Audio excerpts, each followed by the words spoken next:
मैं सबसे पहले शुक्रिया अदा करना चाहूंगा उदित जी का। उन्होंने कहा, सिन्हा जी रवो परेशान ना हो, केहू करे चाहे ना करे, हम तो कैलेंडर के उद्घाटन करवे करी, तो रवो बनाओ, निश्चिंत होकर बनाओ। पहली बार मैंने उदित जी को लाइव गाते हुए देखा। उसको सुनने में जो मजा आया उसका बयान तो मैं कर ही नहीं सकता। उदित जी की आवाज में जो मिठास है, मधुरता है, वो अद्भुत है और वो व्यक्ति भी बहुत ही सहज है। शानदार ने फोन करके मेरा ढाढ़स बंधवाया, बोले कोई बात नहीं, आप सबसे पहले मेरे घर आ जाओ, मैं कैलेंडर को इनॉग्रेट कर दूंगा। फिर शानदार ने बहुत अच्छे तरीके से हमें ग्रीट किया और उस कैलेंडर का बहुत खुशी खुशी से इनॉग्रेशन किया। हम लोग इंडियन आइडल के सेट पे पहुंचे। एक सपना के जैसा था कि उसका फिनाले चल रहा है और स्टेज के बीचों बीच सानुदा ने उस कैलेंडर का विमोचन किया। सानुदा को फिर याद आया, अरे आप वही ना जिसने मुझे मैसेज किया था। बोले हाँ दादा मैं वही हूँ। तो वही बहुत खुश हुए और बड़े अच्छे तरीके से उन्होंने कैलेंडर को देखा। सुबह सुबह मैं पहुंचा अभिजीत दा के घर। अभिजीत दा आंखें मलते हुए नींद में ही आए और बोले मैं बस थोड़ी देर में आता हूँ, आप वेट कीजिए। मैंने उनको रिक्वेस्ट किया कि कैलेंडर के साथ एक फोटो किया जाए इनॉग्रेट करते समय। तो उन्होंने बोला, अरे मैं वीडियो बनाता हूँ ना। अलका जी ने बोला कि आप कल आ जाइए। तो मैंने उनको बताया कि मैं दिल्ली में रहता हूँ, मुंबई में नहीं, और कल से मेरे बेटे का बोर्ड एग्जाम है, तो मेरा वहाँ पहुँचना ज़रूरी है। तो बोले कोई बात नहीं, आप आ जाओ। उन्होंने समय दिया और बहुत अच्छे से वो कैलेंडर को देखा।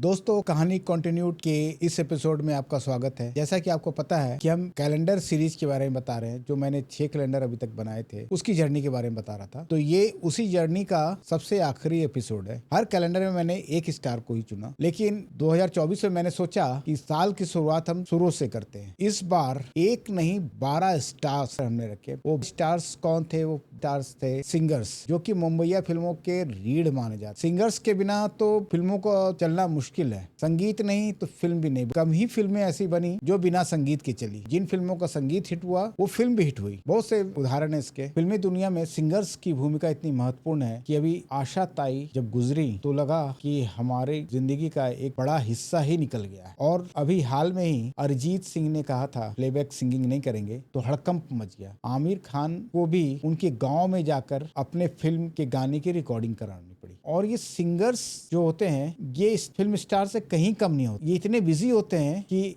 इनके पास पहुंचना बहुत ही मुश्किल होता है। कभी इंडिया में शो, कभी इंडिया के बाहर शो, कभी गाने की रिकॉर्डिंग। तो खैर 12 सिंगर्स को सेलेक्ट करना आसान नहीं था। तो बहुत सारे मेरे फेवरेट सिंगर्स थे, उसमें से ही 12 को हमें चुनना था। तो हमने एक क्राइटेरिया बनाया कि जो सिंगर्स अभी भी परफॉर्म कर रहे हैं उनको ही चुना जाए, और साथ में ये भी तय किया कि जेंडर बैलेंस रहे। मतलब 6 सिंगर्स यदि मेल हैं तो 6 सिंगर्स फीमेल भी रहे। मेल सिंगर्स में उदित नारायण, कुमार सानू, शान, सोनू निगम, अभिजीत दा और अरिजीत सिंह। और फीमेल सिंगर्स में आशा भोसले जी, कविता कृष्णमूर्ति जी, अलका याग्निक जी, अनुराधा पौडवाल जी, साधना सरगम जी और श्रेया घोषाल। कुछ फेवरेट सिंगर के छूट जाने का भी मुझे दुख हुआ, लेकिन उनके लिए कुछ और सोच रखा है मैंने। भविष्य में कुछ और हो जाए इसकी उम्मीद करें आप। तो 12 सिंगर्स हमने तय कर लिए। फिल्म स्टार्स में है कि उनके फिल्मों पे आधारित हम कुछ बना लें। इन सिंगर्स के साथ था कि उनको क्या बनाए हम, लेकिन हमने उनके सिग्नेचर स्टाइल को फॉलो किया। इस कैलेंडर को बनाने से पहले मैंने उन सिंगर्स के ढेर सारे गाने सुने और उनके वीडियोस भी देखे। वो कैसे गाते हैं, उनकी भाव भंगिमा क्या होते हैं, उनका जेस्चर क्या होता है, और उनका एक सिग्नेचर स्टाइल। हर सिंगर का एक सिग्नेचर स्टाइल होता है, उसको कैच करने की कोशिश की। तो ये कैलेंडर धीरे धीरे अपना रूप पाता गया। जिस सिंगर का मैं कैरिकेचर बनाता था, तो जब तक वो कैरिकेचर ना बन जाए तब तक उनके सारे गाने मैं सुनता था लगातार, ताकि उनके सुरों के साथ मेरे कला का एक रिदम बन जाए। तो धीरे धीरे करके ये 12 सिंगर्स के कैरिकेचर्स बन गए। अब था कि स्टार कैलेंडर जो प्रीवियस हुए थे उनमें किसी एक स्टार को इनॉग्रेशन के लिए बोलना था, क्योंकि उसमें एक सिंगल स्टार बेस्ड था। लेकिन यहाँ तो 12 स्टार्स थे, तो इनॉग्रेशन के लिए उनको तैयार करना ये थोड़ा लंबा काम था। लेकिन मैं सबसे पहले शुक्रिया अदा करना चाहूंगा उदित जी का। उन्होंने मेरा हौसला हमेशा बढ़ाया। वो मुझसे भोजपुरी में ही बात करते थे। उन्होंने कहा, सिन्हा जी रवो परेशान ना हो, केहू करे चाहे ना करे, हम तो कैलेंडर के उद्घाटन करवे करी, तो रवो बनाओ, निश्चिंत होकर बनाओ। तो मैंने कैलेंडर तो बना लिया, कंप्लीट हुआ। शानदार से बात हुई। उन्होंने बोला कि ठीक है आप आइए, मैं इनॉग्रेट कर दूंगा। फिर अभिजीत अजीत दा के बेटे जय से बात हुई तो उन्होंने बोला कि ठीक है पापा मुंबई में उस समय रहेंगे तो आप आ जाइएगा। जय खुद भी बहुत अच्छा गाते हैं। फिर अनुराधा पडवाल जी से ही बात हुई तो उन्होंने एक डेट तय किया कि आप उस डेट को आ जाइए तो मैं इसको इनोग्रेट कर दूंगी। सारा डेट तो तय हो गया। अब हुआ कि अनुराधा जी ने 5 तारीख को बोला था, लेकिन 4 और 5 तारीख को मुंबई का टिकट अवेलेबल ही नहीं था। मैंने अनुराधा जी को इन्फॉर्म किया कि टिकट तो अवेलेबल नहीं है।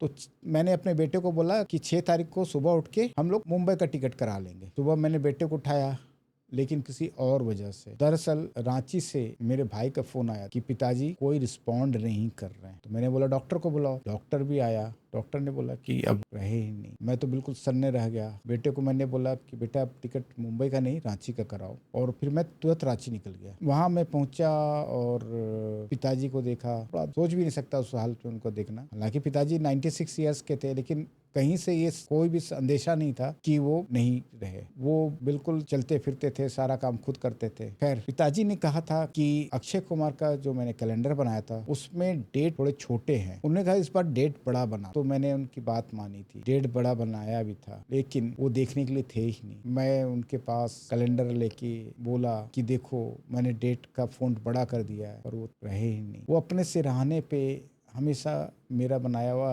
कैलेंडर ही रखते थे, तो मैं उनके सिरहाने पे वो कैलेंडर रख। अफसोस था कि जिनको मैं दिखाना चाहता था उस कैलेंडर पर वो देख ही नहीं पाए। खैर, शो मस्ट गो ऑन। फिर मैं वापस रांची से दिल्ली आया। शानदार ने फोन करके मेरा ढाढ़स बंधवाया। बोले कोई बात नहीं, आप सबसे पहले मेरे घर आ जाओ, मैं कैलेंडर को इनोग्रेट कर दूंगा। तो मैं अपने बड़े बेटे यश को लेके शानदार के घर पहुंचा। मेरे साथ ऋचा भी थी, जो मेरी मुंह बोली बहन है। सारे गामा पा फाइनलिस्ट में थी वो, और जब वो फाइनलिस्ट थी उस समय शानदा ही उस प्रोग्राम को होस्ट करते थे। तो मेरे साथ ऋचा भी गई और वो लोग भी आपस में बहुत सालों के बाद मिले। फिर शानदा ने बहुत अच्छे तरीके से हमें ग्रीट किया और उस कैलेंडर का बहुत खुशी खुशी से इनोग्रेशन किया। दोस्तों, बहुत सारे कैलेंडर बने हैं और उनमें ये एक बहुत ही खास कैलेंडर इसलिए है कि मनोज सिन्हा तो ऑफकोर्स कमाल के कैरिकेचरिस्ट या कार्टूनिस्ट या आर्टिस्ट हैं, लेकिन बहुत ही कम ऐसे कैलेंडर्स हुए हैं जिनमें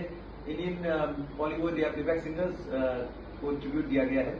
सो this is a very very rare moment and I am very very honoured and happy to get a chance to inaugurate this wonderful calendar, जहाँ हर महीने में हमारे 12 बहुत ही चहीते आर्टिस्ट हैं, starting of course with the legendary the one and only Asha ji, जिनका वैसे जन्मदिन है 8 सितंबर। ऑफ कोर्स फिर उदित जी, अनुराधा जी on the month of March, Sanuda, क्या बात है, Sanuda on the month of April, Alka ji month of May, क्या बात है, अभिजीता बच्चा, फैंटास्टिक अभिजीता, कविता जी जून जुलाई सबसे of course हमारे सोनू भाई Sonu Nigam month of August, month of September is Sadhana ji, Sadhana Sajjan ji, month of October is कौन है पता नहीं कौन है, somebody who lives by a child.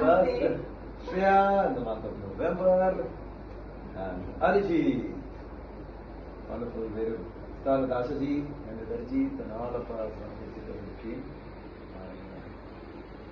Thank you so much. Thank you so much.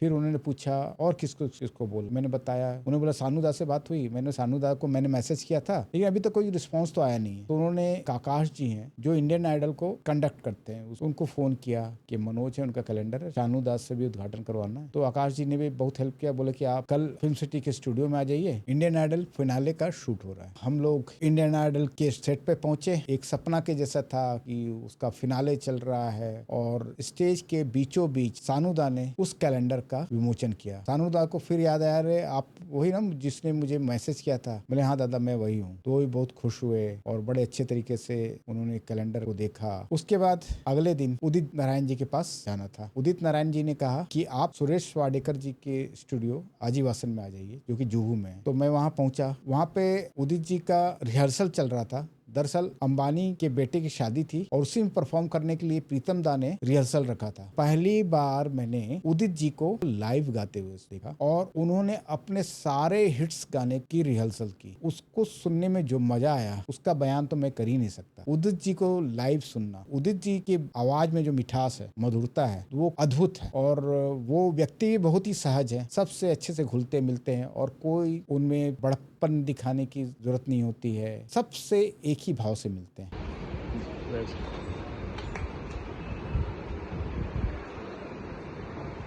Udit ji से मिलने के बाद फिर दूसरे दिन मुझे वापस दिल्ली लौटना था क्योंकि मेरे छोटे बेटे का बोर्ड एग्जाम था। सुबह सुबह मैं पहुंचा अभिजीत दा के घर, तो वहाँ जय मेरा इंतजार कर रहे थे। फिर जय ने बताया कि पापा और साधना जी का अंबरनाथ में एक बड़ा प्रोग्राम चल रहा था, उससे लौट के देर रात को आए हैं, वो तो सो रहे हैं लेकिन मैं उनको जगाता हूँ। उन्होंने अपने पापा को जगाया। अभिजीत दा आंखें मलते हुए नींद में ही आए और बोले मैं बस थोड़ी देर में आता हूँ, आप वेट कीजिए। उसके बाद वो तुरंत ही आए फ्रेश होके, बिल्कुल तरोताजा। मैंने उनको रिक्वेस्ट किया कि कैलेंडर के साथ एक फोटो किया जाए इनॉग्रेट करते समय, तो उन्होंने बोला अरे मैं वीडियो बनाता हूँ ना, और एक एक पेज पलटते हुए उन्होंने वीडियो बनाया। वाह वाह, ये मैं हूँ, ये तो हैंडसम बनाया और ये आज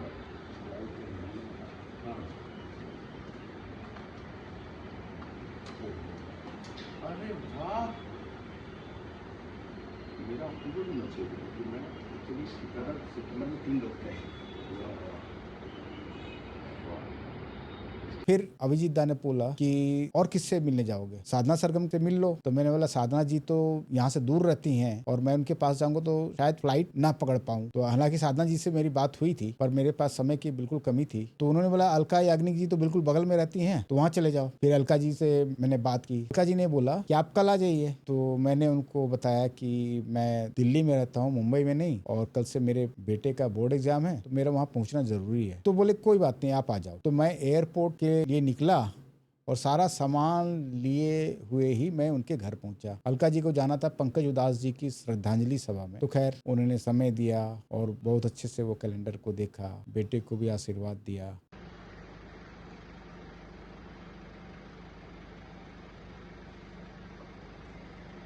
और फिर फाइनली मैं वापस दिल्ली। एक साथ इतने सारे सिंगर्स से मिलना बहुत ही मुश्किल था और 5 सिंगर्स से मिलना ड्रीम्स कम ट्रू के जैसा था। और शायद इसलिए मेरी कंपनी का नाम भी अनफोल्ड ड्रीम्स है। ड्रीम्स आप करते रहो, पूरा होते रहेगा। अब आशा जी तो रही नहीं, बाकी सिंगर्स से कभी ना कभी मुलाकात तो होगी, इसी उम्मीद में हूँ। तो ये मेरे कैलेंडर की जर्नी की कहानी थी और कहानी तो कंटिन्यूड ही रहेगी। आगे से हम किसी खास मेहमान को लाएंगे, वो अचीवर्स होंगे, उनकी कहानी हम सुनेंगे। और आपने यदि हमारे चैनल को सब्सक्राइब नहीं किया है तो उन अचीवर्स की कहानी उन्हीं की जुबानी सुनने के लिए सब्सक्राइब करें। तो हम मिलते हैं फिर से। Thank you so much.